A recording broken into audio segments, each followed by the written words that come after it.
नेपाल की राजनीति में पिछले कुछ सालों में बड़े बदलाव हुए हैं, लेकिन सबसे बड़ा बदलाव सड़कों पर दिखाई दिया। वहां की युवा पीढ़ी, जिसे हम जेनजी कहते हैं, अब किसी भी मायने में चुप बैठने को तैयार नहीं है।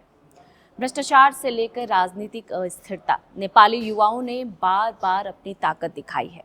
आजकल ये बात फिर से चर्चे में है कि क्या नेपाल के युवा एक बार फिर बड़े विरोध प्रदर्शन की तैयारी में लग गए हैं, और अगर ऐसा है तो इसके पीछे मुख्य कारण क्या हो सकते हैं।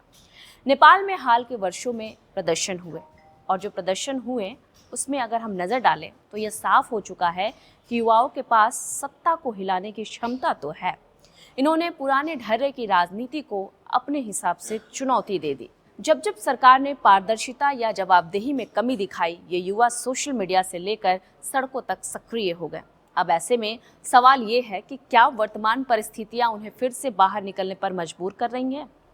इस समय नेपाल के युवाओं में असंतोष के कई सारे कारण दिखाई दे रहे हैं। पहला कारण है आर्थिक संकट और बेरोजगारी। हर साल हजारों नेपाली छात्र और युवा काम की तलाश में नेपाल छोड़कर विदेश जा रहे हैं। काम की तलाश में देश के अंदर अवसरों की कमी उन्हें हर मायने में निराश कर रही है। दूसरा कारण है राजनीतिक अस्थिरता। सरकारें तो आती जाती रहती हैं, लेकिन नीतियां वैसी ही बनी रहती है, कोई सुनवाई नहीं होती। पुराने नेताओं के प्रति युवाओं का भरोसा कम होता जा रहा है समय के साथ। और तीसरा कारण है भ्रष्टाचार के खिलाफ जीरो टॉलरेंस की मांग। आप यकीन मानिए कि हाल के घोटालों ने आग में घी डालने का काम किया है। जेनजी को लगता है कि उनके भविष्य के साथ खिलवाड़ हो रहा है। नेपाल के युवाओं के पास सबसे बड़ा हथियार उनका स्मार्टफोन है। टिकटॉक और इंस्टाग्राम जैसे प्लेटफॉर्म का उपयोग सूचना फैलाने के लिए वो लोग करते हैं, और साथ ही साथ भीड़ भी उसी से इकट्ठा करने के लिए करते हैं। अब आप ये बात समझ लीजिए कि विरोध प्रदर्शन के लिए किसी भी बड़ी राजनीतिक पार्टी के झंडे की जरूरत तो बिल्कुल भी नहीं है।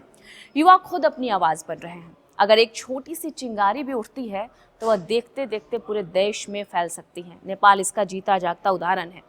नेपाल के सामाजिक और राजनीतिक माहौल को देखते हुए इसकी संभावना काफी अधिक बढ़ गई है, और ऐसा लग रहा है कि आने वाले समय में हम एक और विरोध प्रदर्शन देखने वाले हैं। युवा पीढ़ी अब केवल वोट देने तक सीमित नहीं रहना चाहती है। युवा पीढ़ी शासन में अपनी हिस्सेदारी और जवाबदेही चाहती है।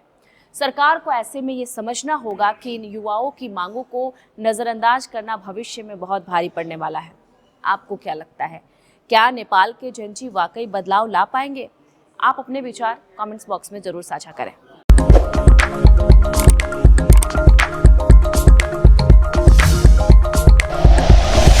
Like and share videos, subscribe करें हमारा चैनल और प्रेस करें बेल आइकॉन। News 11 भारत, सच है तो दिखेगा।